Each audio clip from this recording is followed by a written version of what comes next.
नमस्कार, बहुत स्वागत है आप सभी का। आप देख रहे हैं भारत 24 और आपके साथ मैं हूं अमृता गर्ग। शुरुआत करेंगे नॉकआउट न्यूज की और सबसे पहले शेर के बर्थडे पर चीतों का कैसे वेलकम किया गया वो आपको बताते हैं। प्रधानमंत्री नरेंद्र मोदी की मंशा पर कूनो में चीतों का पुनर्स्थापन हुआ। पीएम मोदी ने बर्थडे पर कूनो में ये चीते छोड़े। आज प्रधानमंत्री नरेंद्र मोदी का जन्मदिन है और भारत में 70 साल बाद चीता रिटर्न्स देखने को मिला। नए घर में सहमते हुए इन चीतों ने कदम रखा। नामीबिया से 8 चीते आए, देश की सरजमीन पर कदम रखे। मोदी बोले, इन मेहमानों को देखने के लिए अभी थोड़ा धैर्य रखें। पीएम ने लीवर के जरिए बॉक्स खोलकर इन 3 चीतों को बाड़े में छोड़ा। प्रधानमंत्री ने ताली बजाकर इन चीतों का स्वागत किया और चीतों के स्वागत में इनके स्वभाव के अध्ययन के बाद ही इनका नामकरण होगा। वहीं कूनो पालपुर की जमीन पर 19 सितंबर को विजयपुर कोर्ट में सुनवाई भी है। और जयपुर के राजा स्वाई जय सिंह मुगलों के नौकर थे, ये तमाम चर्चाएं अब चल रही हैं और इसी पर समरकंद की वैधशाला के बाहर जो शिलालेख है उस पर लिखी टिप्पणी आपत्तिजनक बताई जा रही है। स्वाई जय सिंह को बाबर के वंशज मोहम्मद शाह का नौकर लिखा गया है। भारत 24 की खबर के बाद तेलंगाना सीएम की बेटी के कविता ने खत लिखा है और कलवा कुंतल कविता ने विदेश मंत्री को चिट्ठी लिखकर इस पर आपत्ति जताई है। उन्होंने कहा कि स्वाई जय सिंह हमारे देश की सम्मानित ऐतिहासिक हस्ती है। स्वाई जय सिंह को मुगलों का नौकर बताया गया है। पीएम मोदी और विदेश मंत्री उज्बेकिस्तान सरकार के सामने यह मुद्दा रखे। जयपुर के पूर्व राजघराने ने भी इसका विरोध किया है। प्रधानमंत्री नरेंद्र मोदी के जन्मदिन पर योगी आदित्यनाथ का आलेख सामने आया। Narendra Modi creator of one India, ideal India, उन्होंने लिखा। नरेंद्र मोदी को बताया एक भारत आदर्श भारत के निर्माता। 20 वर्षों में गुजरात से शुरू हुए वर्किंग विजन मिशन को पूरे भारत ने देखा। एक भारत और आदर्श भारत का सपना 2014 में हकीकत बना। आलोचनाएं, बाधा, साजिश नहीं डिगा पाई नरेंद्र मोदी का संकल्प। पिछले 8 वर्षों में नरेंद्र मोदी ने भारत को बनाया है ग्रेट पावर। आजादी के अमृत महोत्सव पर भारत बना विश्व की 5वीं बड़ी अर्थव्यवस्था। पर्सनल सेक्टर को लेकर भी नरेंद्र मोदी ने अपनी प्रतिबद्धता साबित की है और जेम ट्रिनिटी से मोदी ने भ्रष्टाचार के खात्मे में अहम भूमिका निभाई है। इस तरह नरेंद्र मोदी देश के सर्वांगीण विकास के सूत्रधार बन रहे हैं। और केसीआर राज में वीवीआईपी सुरक्षा कैसे चौपट है, अभी आपको बताते हैं। एक बार फिर से सामने आई है हैदराबाद में अमित शाह की सुरक्षा में चूक। महाराष्ट्र के बाद हैदराबाद में फिर वीवीआईपी सुरक्षा में चूक दिखी। 13 दिन में अमित शाह की सुरक्षा में ये दूसरी बार चूक हुई है। गृह मंत्री अमित शाह के काफिले के आगे टीआरएस नेता ने कार लगाई। शाह ने कहा, आजादी 1947 में मिली लेकिन हैदराबाद पर निजामों का राज है। सिकंदराबाद आर्मी मैदान के पास अमित शाह का काफिला था। टीआरएस नेता की पहचान गुस्सोला श्रीनिवास के रूप में हुई है। श्रीनिवास ने कहा, कार काफिले के आगे अचानक रुकी है। गृह मंत्री के सुरक्षा कर्मियों ने कार में तोड़फोड़ की। हैदराबाद मुक्ति दिवस में भाग लेने के लिए तेलंगाना दौरे पर हैं अमित शाह। और कनाडा की संसद में मनोहर संदेश की अब बात, जहां गीता श्लोक के साथ हरियाणा सीएम मनोहर लाल का संदेश भी दिखाया गया। अंतर्राष्ट्रीय गीता महोत्सव में यहां संसद पुस्तकालय में गीता की स्थापना हुई और कनाडा के प्रधानमंत्री जस्टिन ट्रूडो ने गीता के बारे में कहा, गीता में निहित शांति, सद्भाव और भाईचारे का संदेश सार्वभौमिक है। मॉरिशस और इंग्लैंड के बाद कनाडा में गीता की स्थापना हुई और चिन्मय मिशन के बाल कलाकारों ने गीता श्लोक पाठ किए।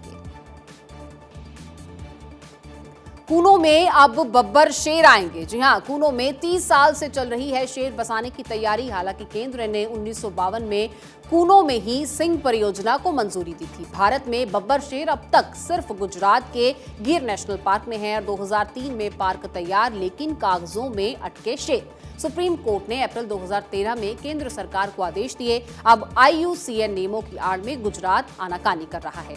अवमानना पर मार्च 2018 में केंद्र के वकील ने कोर्ट को बताया कि कूनो में जल्द शेर भेजे जाएंगे, जिसके बाद सुप्रीम कोर्ट वाली याचिका खत्म हुई।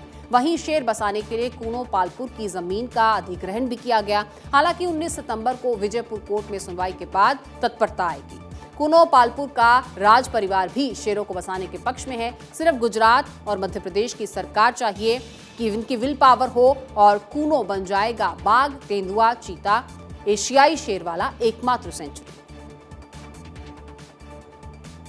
बर्थडे पर कूनो में चीता रिटर्न्स पर पहले बधाई और फिर तंज। दरअसल हमारा शेर यात्रा पर है और इसीलिए चीता इवेंट का तमाशा कर रहे हैं, ये कांग्रेस की टिप्पणी है। जयराम रमेश और पवन खेड़ा ने पीएम पर तंज कसा। जयराम रमेश के ट्वीट पर पवन खेड़ा का पीएम पर तंज सामने आया।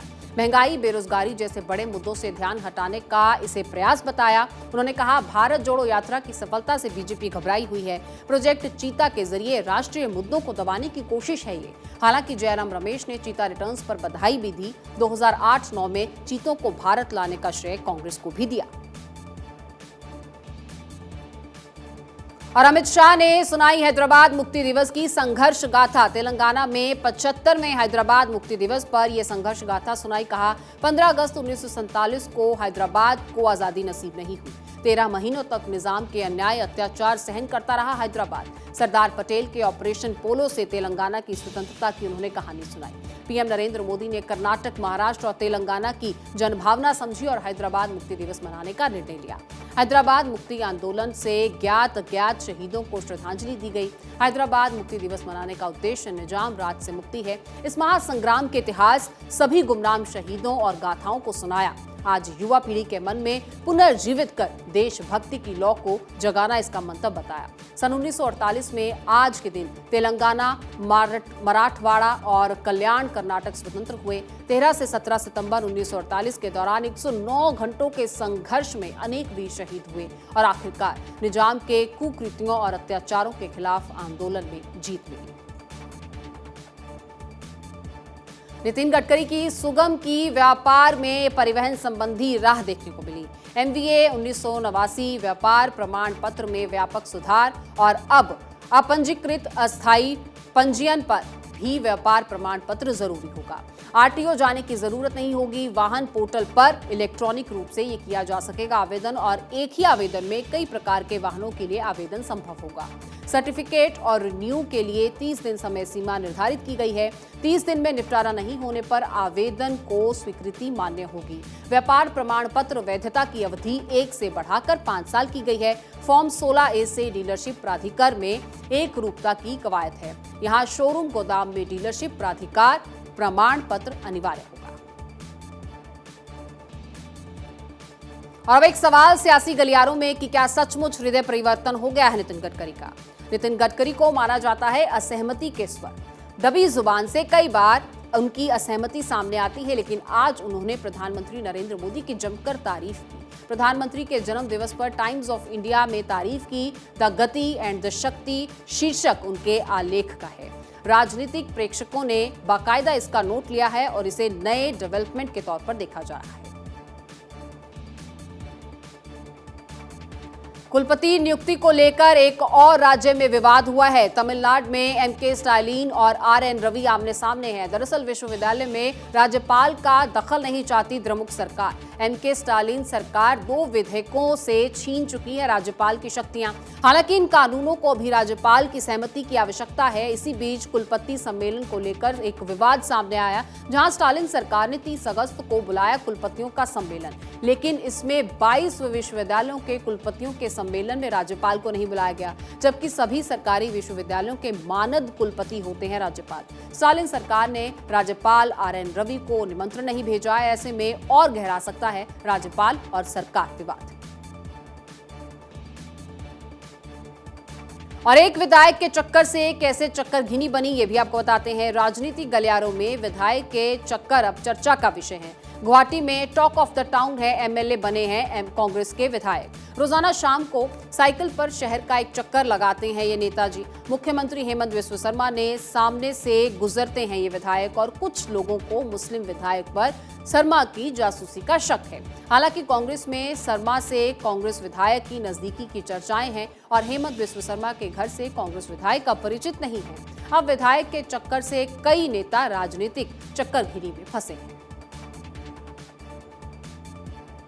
और भारत जोड़ो यात्रा में एक और हार्ट ब्रेक आया है। केरल में भारत जोड़ो यात्रा में कई वरिष्ठ टूटे हैं और कई वरिष्ठों के दिल भी टूटे हैं। 11 सितंबर को केरल में होना था भारत जोड़ो यात्रा का प्रदेश और कई केंद्रीय नेता इसमें पारसशाला सीमा पर इकट्ठा हुए थे। वैन में बैठकर घंटों तक राहुल का इंतजार करने की भी अटकलें हैं। हालांकि सुरक्षा कारणों से राहुल नहीं जा सके निम्स और नेमम में राहुल के विरोध की खबरें भी थीं। कुछ कार्यकर्ता मंच और आतिथ्य को लेकर भी खफा दिखे। हालांकि ये सभी नेता कार्यकर्ता गांधी परिवार के खिलाफ है और अब कांग्रेस अध्यक्ष चुनाव में भी विरोध करने की खबरें हैं। ऐसे में इन नेता कार्यकर्ताओं के विरोध का संगठन में कोई असर नहीं है। ओडिशा भाजपा नेता की मन की बात में अब दर्द छलका है। ओडिशा भाजपा में एकता की कमी को लेकर यह दर्द छलका और भाजपा सांसद के ट्वीट को लेकर राजनीतिक गलियारों में चर्चा हो रही है। आखिर क्यों सांसद सुरेश पुजारी को ट्वीट कर अपनी मन की बात लिखनी पड़ी? प्रशिक्षण शिविर के फोटो के साथ सांसद ने ट्वीट से लगातार सवाल उठ रहे हैं। क्या शिविर में साहब के सम्मान में कोई गुस्ताखी हुई है? ये सवाल उठ रहे हैं। ट्वीट में आखिर एक सीनियर अनुभवी नेता का ऐसा क्यों लिखना पड़ा? ऐसा कौन सा दर्द था? कौन तोड़ रहा है पार्टी की एकता को? ये भी सवाल है। कहां महसूस हुई है एकता की कमी? ये भी सवाल है। दरअसल भाजपा सांसद ने अपने ट्वीट में सदस्यों को सलाह दी है। उन्होंने लिखा है, एक साथ बैठो, एक साथ चलो और एक भाव रखो। और सीएम नवीन पटनायक के साथ दो ट्राइबल कार्ड एक साथ खेलने के एक कोशिश है। ऐसे में ही 5 बार नवीन नहीं बने हैं उड़ीसा के पटनायक। 2024 में विधानसभा चुनाव के मद्देनजर उन्होंने दो ट्राइबल कार्ड खेले हैं। पहले कार्ड के तौर पर 160 जनजातियों को आदिवासी मान्यता देने की मांग और इसी के लिए केंद्रीय आदिवासी मंत्री अर्जुन मुंडा को खत लिखा है। और दूसरे कार्ड के रूप में नाचका लिंगा के बेटे रविंद्र को बीजेडी में शामिल कर लिया है। राजनीतिक विश्लेषकों की माने तो सरकार को घोर विरोधी माने जाते हैं लिंगा, तो वहीं लोकप्रिय किसान मजदूर आदिवासी नेता के रूप में भी उनकी पहचान है। अब एक और चर्चा ये भी चल रही है कि प्रदेश के गलियारों में जल्द ही नाचका लिंगा भी बीजेडी में शामिल हो सकते हैं। केरल के राज्यपाल और मुख्यमंत्री के बीच तनातनी है। केरल के राज्यपाल का सीएम पर जिम्मेदारी और कर्तव्य न निभाने का आरोप सामने आया है। राज्यपाल बोले, मुझे नीचा दिखाने का प्रयास है और डराने की कोशिश हो रही है। राज्यपाल आरिफ मोहम्मद के सीएम पिनरई विजयन पर गंभीर आरोप है। उन्होंने कहा कि मुख्यमंत्री अपनी जिम्मेदारी और कर्तव्य भूल गए हैं। दरअसल राज्यपाल को कई मामलों की सीएम ने जानकारी नहीं दी और इसी पर राज्यपाल ने कहा कि सीएम कभी कभार ही पत्रों के जवाब देते हैं। केरल सरकार ने राज्यपाल पर असफल दबाव बनाने की भी कोशिश की। राज्यपाल बोले कि 3 साल पहले मेरी जान लेने का भी प्रयास हुआ। दरअसल विश्वविद्यालय कानून संशोधक विधेयक को लेकर तनातनी है। सीएम पर है मंत्रियों कर्मियों के रिश्तेदारों को नौकरी बांटने की तैयारी का आरोप। और नरेंद्र मोदी को घेरने के लिए यूपी से चुनाव लड़ेंगे नीतीश कुमार। 2024 का लोकसभा चुनाव यूपी से लड़ सकते हैं नीतीश के यूपी के फूलपुर में चुनाव लड़ने की चर्चाएं हैं। कर्मी बहुल है फूलपुर लोकसभा सीट और नीतीश भी कुर्मी जाति से ही आते हैं। पीएम के क्षेत्र वाराणसी के पास ही है फूलपुर। अखिलेश यादव चाहते हैं कि नीतीश फूलपुर से चुनाव लड़े। जानकार सूत्रों के हवाले से आ रही खबर, नीतीश के आने से बीजेपी के कुर्मी वोट में सेंधमारी होगी। और 2 अद्भुत शिल्पकारों की जयंती और जन्म दिवस है आज। एक ने ब्रह्मांड तराशा तो दूसरे तराश रहे हैं भारत को। ब्रह्मांड के शिल्पकार भगवान विश्वकर्मा की आज जयंती है। मान्यता है कि शिल्पकार श्रमिकों के बिना किसी देश की कल्पना संभव नहीं हो सकती है। आज ही के दिन विश्वकर्मा की जयंती को श्रमिक मनाते हैं श्रद्धा के साथ। इधर भारत के प्रधानमंत्री नरेंद्र मोदी का भी आज जन्मदिन है। आधुनिक भारत के शिल्पकार के रूप में प्रधानमंत्री को मान्यता दी गई है। ऐसे में पीएम मोदी को भी आज दुनिया भर में प्रसिद्धि मिली है और वसुदेव कुटुंबकम की नीयत से दुनिया भर को मोदी जोड़ रहे हैं अपने प्रेम से, और इसीलिए आज दुनिया भर के लोग सेलिब्रेट कर रहे हैं पीएम मोदी का जन्मदिन।